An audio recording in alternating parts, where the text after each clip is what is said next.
મહુવા તાલુકાના ખબર છે, રોડ રસ્તા ખરાબ, મોટા અક્ષરમાં આવેલું છે. એક ટોપિક મુદ્દો છે મહુવા તાલુકાનો. ઘણા બધા ગામ છે, 15-20 ગામ છે કે આંદોલન કરવાના છે. રસ્તા રોકો નેશનલ હાઈવે ઉપર ચક્કાજામ કરશે. 30/9 સુધી અલ્ટિમેટ આપ્યું છે કે એ પહેલાં રસ્તા બનાવી ગયો.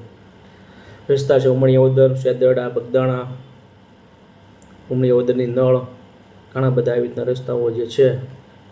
બાપુની કથા ચાલુ થવાનું છે, કાકેડી, અલગ અલગ ઘણા બધા રસ્તાઓ છે. ભાવનગર નેશનલ હાઈવેથી ઉમણિયાવદર તરફ જતા રોડ રસ્તા, તલગજડથી તરેડવાળો રોડ બિસ્માર હાલતમાં, બધા રસ્તા બહુ ખરાબ હાલતમાં છે.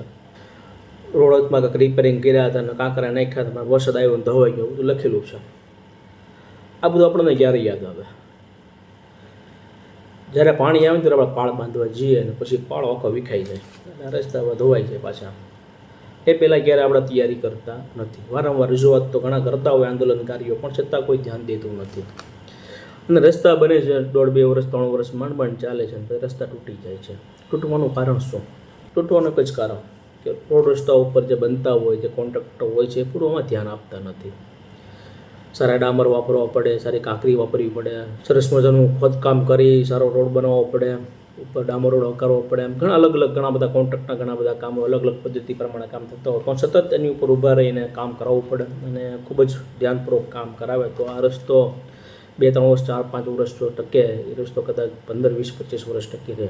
કદાચ સારા કોન્ટ્રાક્ટર હોય તો કદાચ 25 વર્ષ સારો રસ્તો ચાલે. આપણા મહુવાની અંદર એક બહુ જૂનો રસ્તો છે, એને 60-70 વર્ષ થઈ ગયા છે, ગાર્ડન રોડના. આજે પણ રસ્તો અડીખમ ઊભો છે.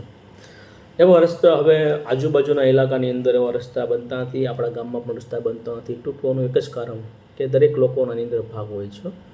એક રસ્તો સીધો નેતાના ઘરે જાય છે, બીજો રસ્તો સીધા અધિકારીઓના ઘરે જાય છે, અને જે ત્રીજો રસ્તો હોય છે એ કોન્ટ્રાક્ટર બધું ભેળસેળ કરીને બનાવે છે, પછી આ તૂટી જાય છે. પછી 15-20 ગામ જાગે અને આંદોલન કરી અને નેશનલ હાઈવે ચક્કાજામ કરશું ને બધું થશે. મૂળ તો ભ્રષ્ટાચારની અંદર આ બધી વસ્તુ ઢોળાઈ જાય છે. પછી કાંઈક બાપુની કથા ચાલુ થશે ને કાકેડી, પછી રસ્તા તો બનાવવો પડે. ખૂબ મોટા પ્રવક્તા, વિશ્વ પ્રખ્યાત મોરારી બાપુની કથા હોય અને હજારો પબ્લિક આવવાની હોય, કથાની અંદર શ્રોતાઓ આવવાનો હોય સાંભળવા માટે, ભક્તો, એટલે એની માટે રસ્તો બનાવવો જ પડે. જો રસ્તો ન બનાવે આ બધા તો ભારતીય જનતા પાર્ટીની આબરૂનો સવાલ હોય છે. એટલે રસ્તા બનશે, કથા ચાલુ થાય પેલા કામકાજ ચાલુ થઈ જશે લાગે છે. પણ લોકોએ પણ જાગૃતતા લાવવાની જરૂર છે. સરકાર આપણી પાસે એટલો મોટો ટેક્સ લે છે, ખૂબ ધરખમ ટેક્સ લે છે આપણે.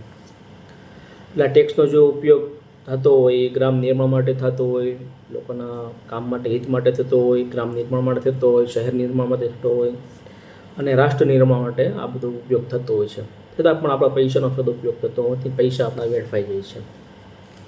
આ રસ્તો પાછો બનશે 683 લાખ કરોડનો જે કાંક મંજૂર થયા છે અને રસ્તો બનશે.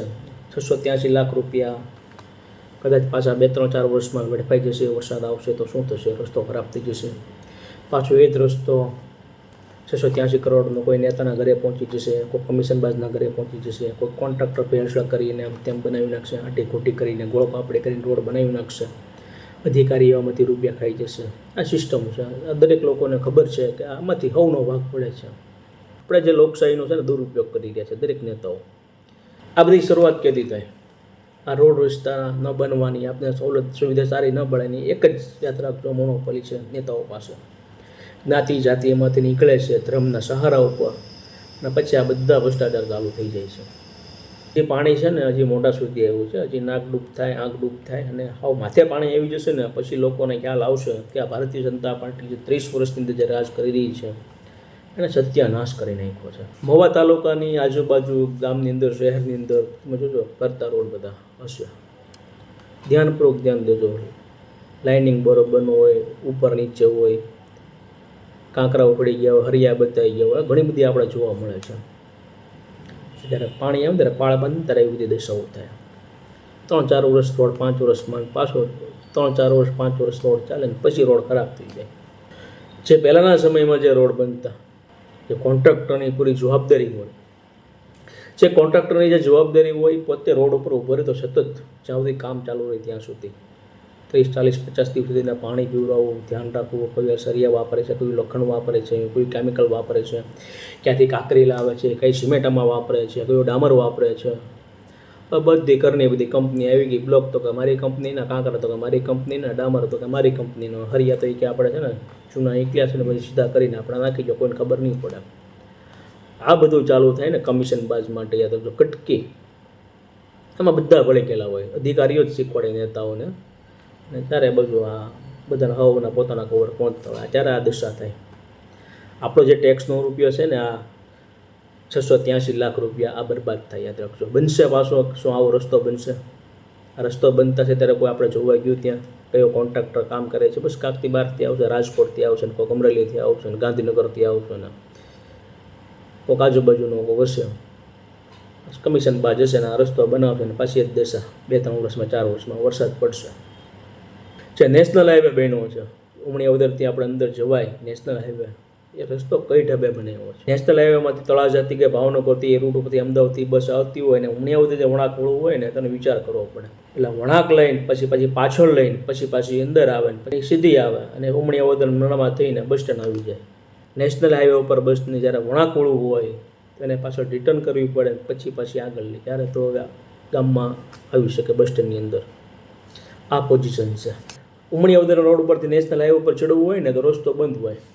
કેવી રીતના સર્વિસ રોડ આપ્યો છે એ ખબર જ પડતી. જે નેશનલ હાઈવે હોય છે એના વળાંક જે રસ્તા હોય છે, સરસ મજાના સર્વિસ રોડ આપેલા હોય છે, કેટલા ધ્યાનપૂર્વક મેપ બનાવેલું હોય છે કે આ જે રોડ પૂરો થાય છે સર્વિસ રોડ સીધો ગામમાં જાય છે અને આ સીધો બાયપાસ છે નીકળી જાય છે, સીધો એ સોમનાથ નેશનલ હાઈવે લાગુ પડે છે. એમ ધ્યાનપૂર્વક રોડ બનાવેલા હોય, ગણિત હોય એક જાતનું આમ રોડનું પણ. એમ એ વાંક વળે ને પાછળ જાય ને અંદર આવે ને તો પાછળથી માર આવતો હોય ટ્રક. નેશનલ હાઈવે હોય એટલે બધા પાછળથી જે વાહનો આવે છે ખૂબ સ્પીડમાં જ આવવાના હોય છે, કદાચ ક્યાંક ઘટના બની જાય. ઉમણીયાવરથી બહાર નીકળ્યો ને નેશનલ હાઈવે ઉપર ચડો ને તમે જોજો એટલામાં જે પુલ આવે છે એ પુલની આજુબાજુ અને નીકળીએ ત્યારે કઈ બાજુ જવું, આમ તલગજડ જવું, ઉમણીયાવદર જવું, હનુમાન સ્કૂલ જવું, કઈ સાઈડ આપણે નીકળવું આપણને ખબર જ ન પડે કઈ સાઈડથી આપણે જઈશું. બસ રોંગ સાઈડ જ લોકો ચાલે, રોંગ સાઈડથી આવવું પડે, રોંગ સાઈડથી જવું પડે. આ શરૂઆત થાય આ ભ્રષ્ટાચારની હિસાબે. મહુવાની પાસેથી જે ભાવનગર સોમનાથનો જે નેશનલ હાઈવે નીકળ્યો છે ને એનું કોઈ મેપ જ નથી. કોઈ જમીનની ફાળવણી નહીં, કઈ બાજુ સર્વિસ રોડ આવે, કયું ગામ પૂરું થાય છે, કઈ બાજુ સ્કૂલ આવે છે. હવે જો બધા નવા રસ્તા બનશે એટલે ખાસ કરીને કોન્ટ્રાક્ટર, અધિકારીઓને તો પ્લીઝ કે તમારે જેટલું કમિશન લેવું એટલું સરકાર પાસેથી ઉધાર લઈ લો. અમે ટેક્સ આપીએ જ છીએ. 600 કરોડના રોડના 1000 કોટ લખી નાખો, પણ રસ્તો સારો બનાવો પ્લીઝ. કટકી વધારે લઈ લો તમે.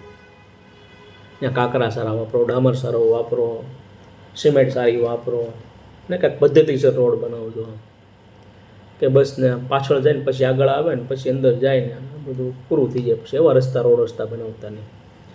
રસ્તો એવો બનાવો કે જે મહુવાની અંદર મધ્યમમાં રસ્તો છે, ગાર્ડન રોડ જે કહેવાય, બગીચા રોડનો જે પાછી તળાવથી બગીચા સુધી રોડ બન્યો છે એ રસ્તો એક વખત જોઈ. હું 50 વર્ષ કહું છું, બાકી લોકો 60-70 વર્ષ પહેલાંનો રોડ કહે છે.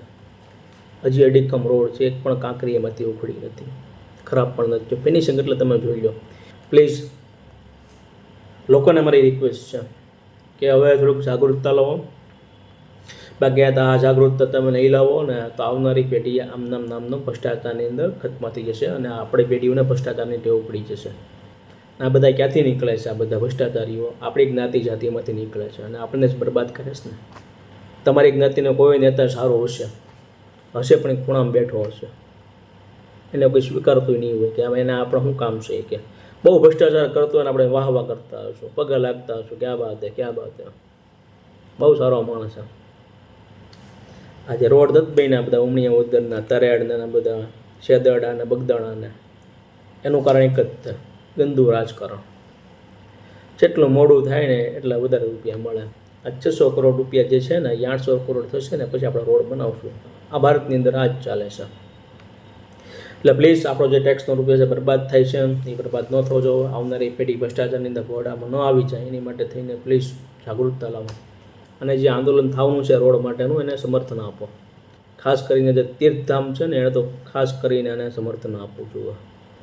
જ્યારે પણ મોટા આંદોલન થતા હોય ને રોડ રસ્તા માટે કે સુવિધા માટે લોકોની, તો દરેક તીર્થધામ છે, બધા અન્નક્ષેત્ર છે, એ લોકોએ સમર્થન આપવું જોઈએ કે અનેક તાકાત મળે કે ચાલો આપણી સાથે આપણો ધર્મ તો છે આસ્થા લઈને એ લોકો આપણી સાથે છે એટલે એને એક શક્તિ આવે, એટલે આને દરેક જવાબદારી આવે, યાદ રાખવાની. બગદાણાની જવાબદારી આવે, ભગોડાની જવાબદારી આવે, કોટડાની જવાબદારી આવે, ભવાની મંદિરની જવાબદારી આવે. જેટલા તીર્થધામ છે ને આજુબાજુના, એ લોકોએ આ આંદોલનકારીનું સમર્થન આપવું જોઈએ. એની જે કાંઈ સુવિધા સવલત હોય ને પૂરી પાડવી જોઈએ આંદોલન ચાલુ રાખવા માટેની. બસ આપણે આંદોલન જોઈએ ઘડીક પડતો હોય, એ તો ઘડીક વિખાઈ જાય. હમણાં 2-3 કલાક છે, 4-5 કલાક હમણાં ફોટા વાયરલ થશે ને પૂરું. પછી આપણા જેટલા તીર્થધામ છે ને એ નેતાઓને તો ખૂબ આવકારે છે, પણ તીર્થધામવાળાએ યાદ રાખજો કે તમારે અહીંયા જે આસ્થા લઈને આવે છે એ જનતા છે, પબ્લિક છે, ભક્ત છે. એ લોકોના કામ કરવા માટે તમારે પણ સમર્થન આપવું પડશે, ત્યારે જ આ બધી વસ્તુ થઈ શકશે. મોરારી બાપુની કથા છે કાકેડી, રોડ રસ્તા બની જાય.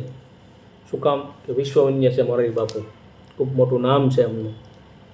કદાચ રોડ રસ્તા ન બનાવ્યા હોય તો કદાચ ખરાબ અસર પડે, પણ આ રસ્તો જે છે ને એ ઘણા વર્ષ પહેલાં બની જવો જરૂર હતી, હજી સુધી બન્યો નથી. હવે બનશે તો સારું કહેવાય. બાકી આંદોલનકારીઓ જાગશે અને સમર્થન આપો, દરેક લોકો સમર્થન આપો, અને ઘણા બધા રોડ રસ્તા જે ખરાબ હાલતમાં છે એ સારા બને. સરકારનું ધ્યાન જાય, ભારતીય જનતા પાર્ટી ભ્રષ્ટાચારી પાર્ટીનું ખાસ ધ્યાન જાય એની અંદર, કે ભ્રષ્ટાચાર બહુ કર્યો. તો 500 કરોડને 1000 કરોડ લઈ લો, પણ રસ્તા સારા બનાવો પ્લીઝ. ભારતીય જનતા પાર્ટીને 30 વર્ષથી તમે રાજ કરો છો. હવે મહુવાની જનતા છે ને હવે કંટાળી ગઈ છે તરફ જો મિત્રો. તો લોકો બોલી શકતું નથી. શું કેમ બોલી શકતું નથી? ડર, બીક. ડર તમારી આગળ મૂકી દેવામાં આવે છે, તમને ખબર છે તો ડર છે. આભાર, થેન્ક યુ.